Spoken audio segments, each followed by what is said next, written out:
Hi, this is Jeremy Tallman with T&H Realty Services.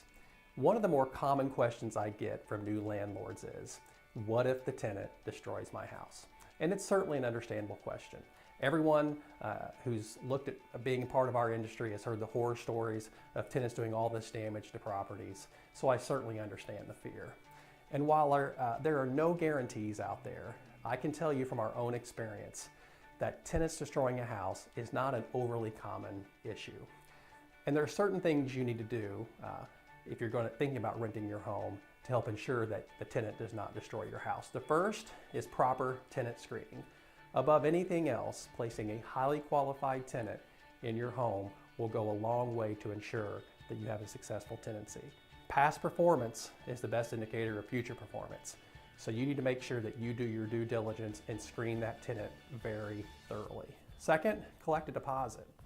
May sound simple, but you always must collect a deposit for any time you rent a property. Even the most cautious and well-meaning tenants can do inadvertent damage to your property. So if that happens, you need to make sure you have a deposit on file to help pay for those damages after the tenant moves out. And the third thing is property visits. It's important that you visit your property occasionally to make sure that things are being handled correctly.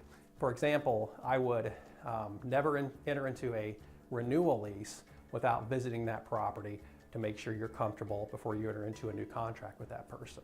And also leverage your vendors. So when maintenance is called by your tenant, then send the vendor out there and make sure they tell you if there's any problems going on with the property, such as smoking or unauthorized pets or things like that. So your vendors can be a tremendous resource if you use them correctly.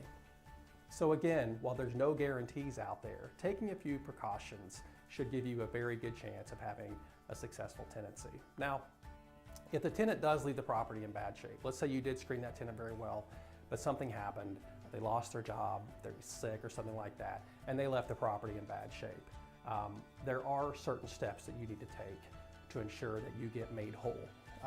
And it starts at the beginning. So when that tenant moves in, make sure that you document the condition of the property as it was the day they took possession. So that needs to be a document that's very detailed, that's signed by you, that's signed by the tenant, so everyone agrees that this is how the property was when the tenant took possession.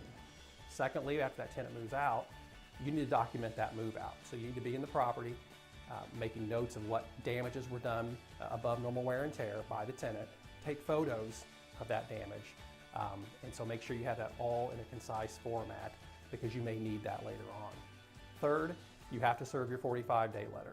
In Indiana, within 45 days after that tenant vacates, you must serve them a letter if you're making any deductions for that security deposit for physical damage. So when you send that letter, you need to be very detailed into all the damages that you're deducting for that you feel are above normal wear and tear. And also we suggest providing that photo evidence in that letter so the tenant understands exactly why you made those deductions.